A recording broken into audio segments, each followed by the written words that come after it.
In today's show, we are talking with Kerry Cathers, a published author of the book Women's Agenda and lead editor for EditorsPlus. We are going to talk about the world of self-publishing, and hopefully by the end of our conversation, you will have some tools to help you publish and write a book of your own. So, Kerry, thank you so much for taking the time to talk to Emerge Entertainment Television. You're welcome. Thank you for having me. Okay, so I want to get right into it. Okay. First, I want to know what led you into the publishing world. It was absolutely a love of books. Okay. And I went off to be in academia, and I got a note that said I was one of 6,000 individuals who had applied for a job. So went into the general work world, and everywhere I went, I was given the documents to proofread, documents to edit, documents to write. And I thought, well, why not just do this for a living? Yeah. And that led me into the publishing industry at University of Toronto Press. And then it led me off onto my own with, various businesses and books. And so it's been a love of reading.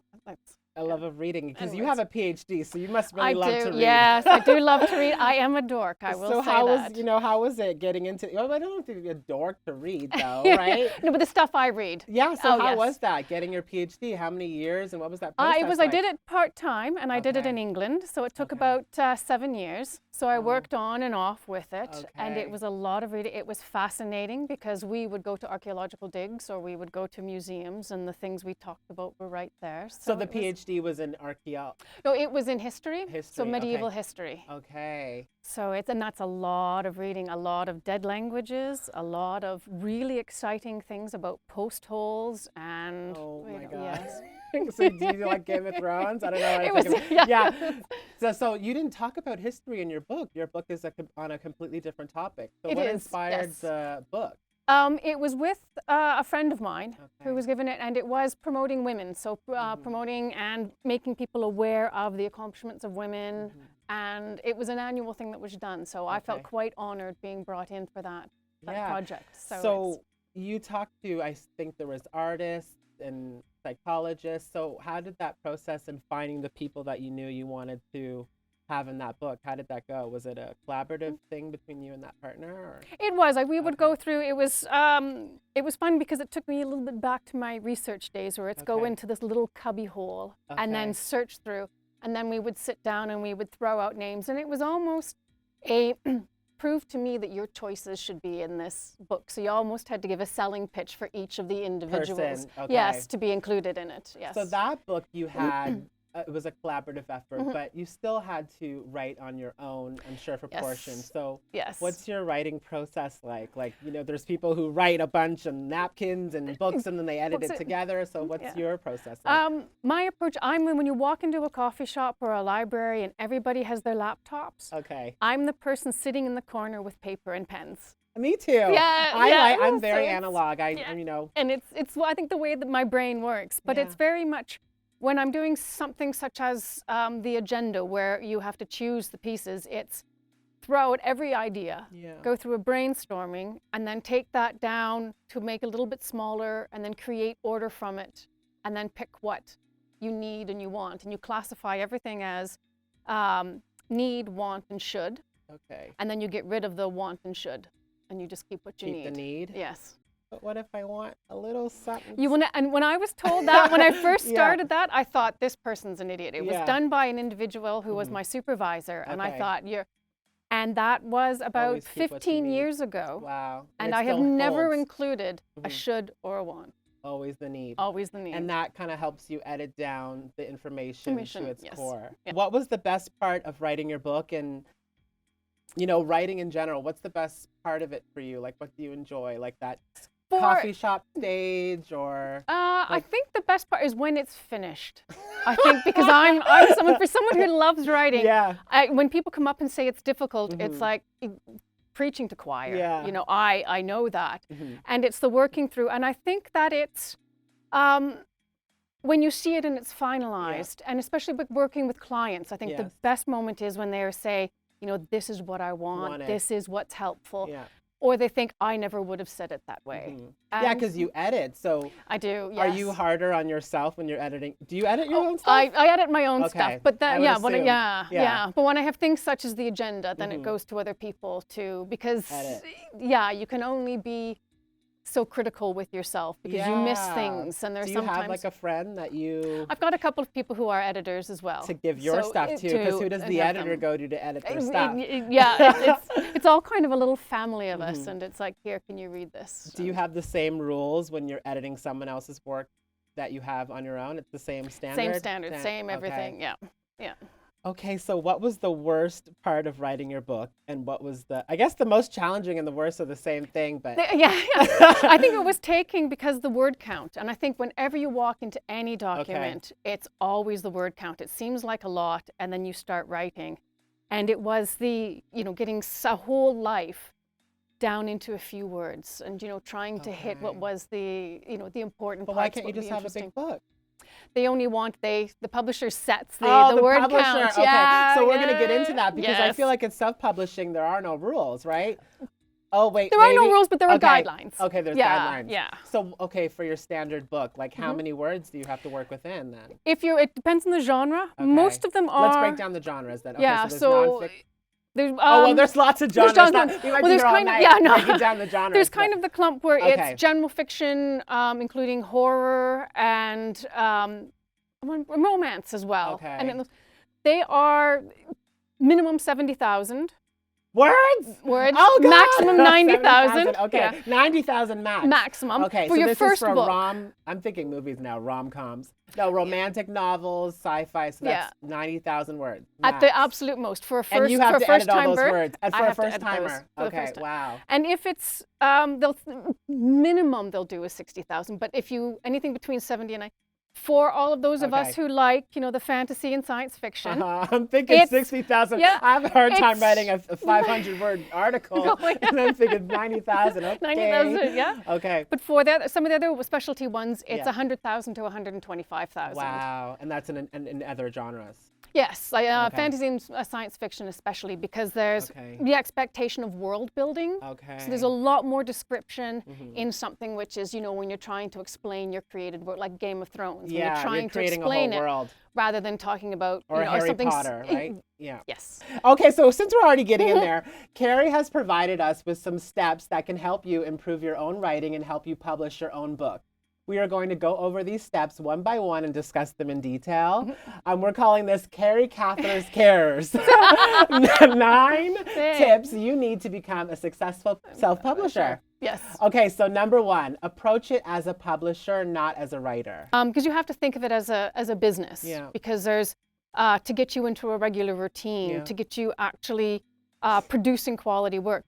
But when you think about it, you have to be a publisher because you're the author, you're the copy editor, you're the proofreader, you're the typesetter, you're the designer, you're the quality control, you're the marketer, and then you're the publisher. It's a lot of work, but I feel like it's good because it's something that is, if you're committed, you could do it. You can do it, yes. And a lot, when I say it sounds like you're a lot. It sounds like a lot, but a lot of it is the beginning is a lot because you have to research. But once you get the routine in, it's possible. Like there, you send it off to your proofreader, you send it off to your editor. Yeah, you guys don't have to do all of these jobs. You could just obviously write your story or get a friend to help you if that's your prerogative. Yeah. But you can have people like Kerry to edit your book, and then there's, you could delegate those jobs to different people. Yeah.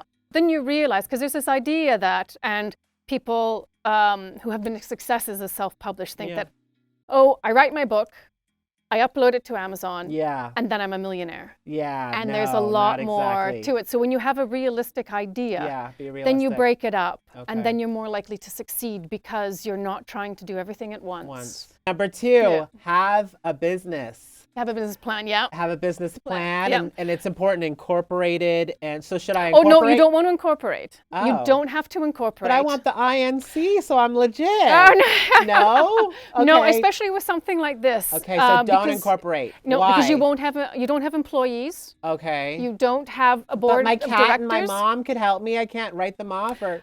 No. Okay, so don't incorporate. Don't incorporate. So what would it be called? Sole proprietor? Sole proprietor. Okay, sole and proprietor. I think it's about $60 on through the CRA site. That's a good student budget. We can handle that. Yes, and it's once you and put it under your name. Okay. Because if you think, like for my example, my business number is not under my EditorsPlus. Okay. It's under my name. So if I want to switch, then I still have that business. Is Justin Trudeau going to get us? Is this okay? No. This is no, okay? because this is what they do. Because as long as it's under my name. Okay. And so as long as I'm in charge of it, then it stays with me and it goes with me. Number 3, explore all options. So this is the feminine product Wattpad. What? No, I'm just kidding.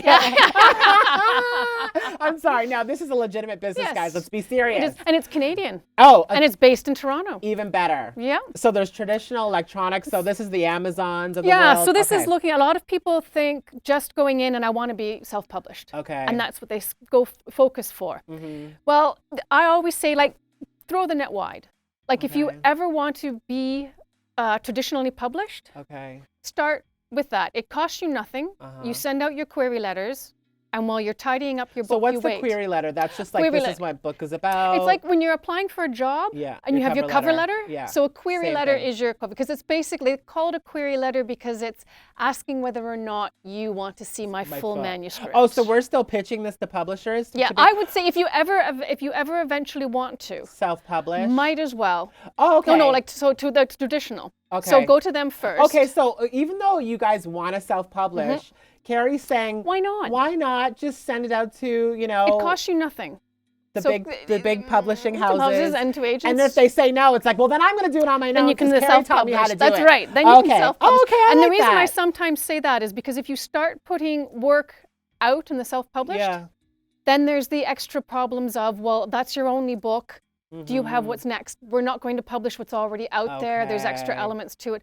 And I figure, why not? Why not? Okay, and then with self-publishing, there's the options of publishing to become traditionally published, because a lot of people use that to leverage to get the agents' attentions and publishers' attentions. So do you need an agent when you're self-published? It depends. Oh, self-publishing, no. No. Okay. And then there's self-publishing just for family and friends. Okay. So decide which, and then there's the Wattpads and Radish, which are free, so they're basically reader platforms. Okay. And people go in and read, so you're not going to be paid for them. But they can be used as marketing. Number 4, do your due diligence.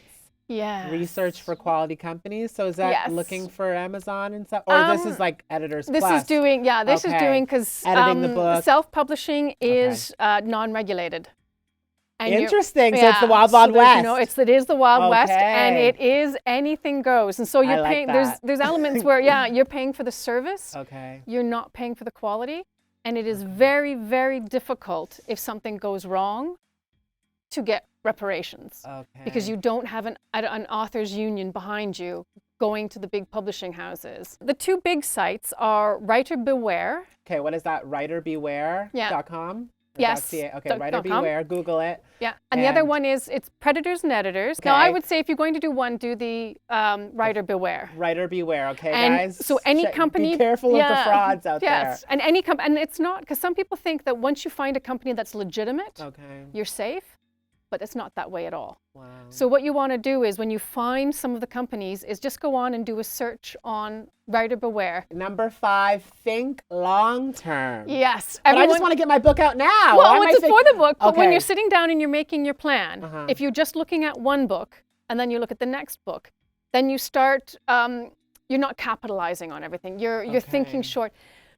People who do self-publishing and with traditional publishing, you don't really start to get the ball rolling until about your 3rd book. Wow. So when you're making the plan, you see, in this year, so you decide, do you want to publish every 6 months or do you want to do it every year? Okay. Is it going to be a series? When it's going to be? So plan out multiple books. Oh, okay. Yeah. Oh, I was thinking one book and releasing just chapters. Oh, no. So with the self-publishing. So 90,000 word books? Yeah, it goes by quickly. I will tell you, and trust me, it goes by, because, I've had people come up and they'll say, would you mind copy editing my book? And first-time author, yes. How long is it? It's about 170,000 words. I've got to get it down. And no. No, you won't say no, you're not doing it. Well, with something to do, part of it is it's the author should bring it down, but also to 90,000 when you think about how much time I'm going to spend doing that, it would cost you more than you are going to get in any profits. Okay, guys, I hope you're paying attention. Number 6, have a marketing plan. Social media. Yes. So this is, and have that marketing plan in hard copy where you can see it. But this is also, I think we were talking before, like having your handles together. Like, yes, get your social media, secure it. So even if you're not going to use it, even if there's some obscure one that seems to be growing and you're never going to use it. What do you think are the most important ones to have? It depends on your genre. Okay. So if you're looking at individuals, for example, if you're doing science fiction and fantasy, then you can have Facebook. Twitter's good for pretty much everyone. Everything. But if you're dealing for a younger crowd, then Instagram.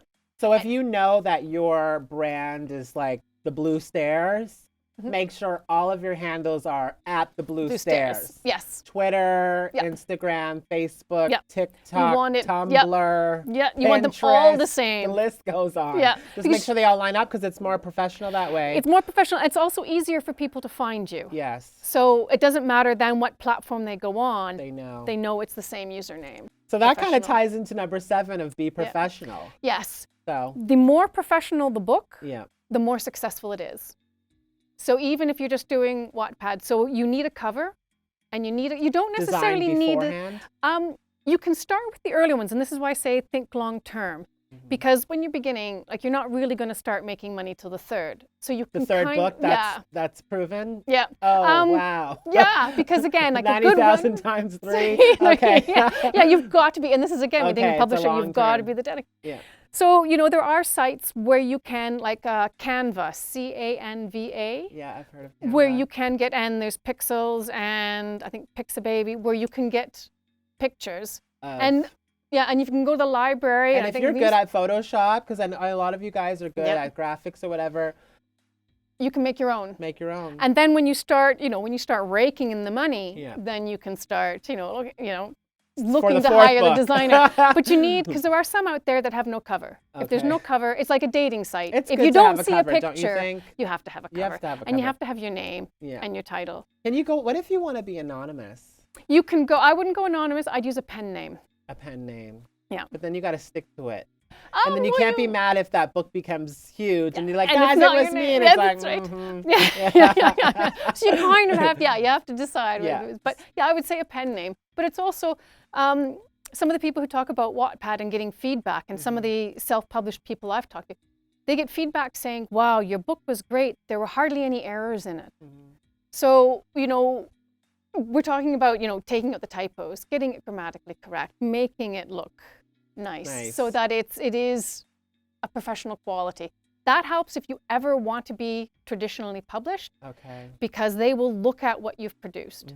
If it's sloppy, if the cover is just bright blue with yellow letters on it, then it's like walking into an interview with, you haven't washed in 3 days, your jeans are torn and things. So you want it professional. Make a way, guys.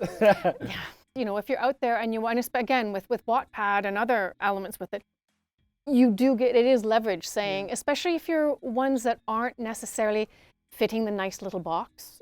There's one by a gentleman who wrote it, and it's a murder mystery, but the hero is a 60-year-old woman with diabetes and a bad hip. Oh, that's grandma. Yes. No publisher would publish that. Oh, no. But he went on Wattpad, became very successful, and then was, headhunted or looked at from publishers. So it is a way that if you're a little bit, So that kind of leads greatly into number 8, which is the importance of a quality product. That's exactly what you were kind of talking about. Yes, because they are going to be looking at you. And when you're Stephen King, you can throw the diva. Yeah. But when you're just starting out, they're looking at a relationship. How easy is this writer going to be to work with? Are they going to meet deadlines? How do they take criticism? That's within the team you create? Well, this is if you want to go traditional publishing. Traditional, okay. Yeah. And that's like later after you've written your 4th book. Yeah. You they'll see the work that you've done. Yeah. But with this is, there's also the element of, like, people think that, all I have to do is do my marketing or distributing once a year, once every 6 months, once every thing. So the whole, in terms of the product, it's you as the publishing company. Needs to. So are you providing, if you can have contests. It's manageable though. Oh, it is. You could do this on your own. Yes. Oh, absolutely. And lots of people do. Do it. And it's But it's good to know that the door is not closed. to traditional No, publishing not houses at if all. you do take Or- this route of self-publishing. Yeah, or even Hollywood, because I do believe that the individual who wrote The Martian tested it out on some of these free writing sites wow. to get feedback. And that's that's another thing that you amazing. should do is if you are going to self-publish, find a writing group Okay. or a critiquing site Okay. to get feedback. The ninth and last tip is understand the industry in the world of Yes. self-publishing. So you were saying, like within Toronto, Yeah. there's big companies. So do I have to worry about globally? Well, what they want to do is everything that you do when you put it up on Amazon or make it anywhere available, you want the global rights. You can have 'cause- Australian fans and Yeah, and the other aspect of it is if any rights you leave unclaimed, somebody else can claim them. steal your book. And say, you know, I'm now going to publish this in Australia because I wow. have the global rights for it in Australia and you don't. And there's someone out there that would do that too. Oh, there are. They have. It's They have had terrible to problems. say, but I believe it. There, and it came this way because there were a number of people who lost the Wow. rights. That's terrible. You don't give them any publishing. Like if they sometimes some of them are now coming out saying, we want you to acknowledge us as the publisher. When you go into a company and say, here's my Word document, make it something I can put on Amazon. And they'll say, well, we need you to acknowledge us as publishers. You don't, Don't do and that. you never will, because what happens is as soon as you acknowledge them as publisher, you give them the rights of the publisher. So they can say, I don't want you publishing in Australia. I'm the publisher, I can control that.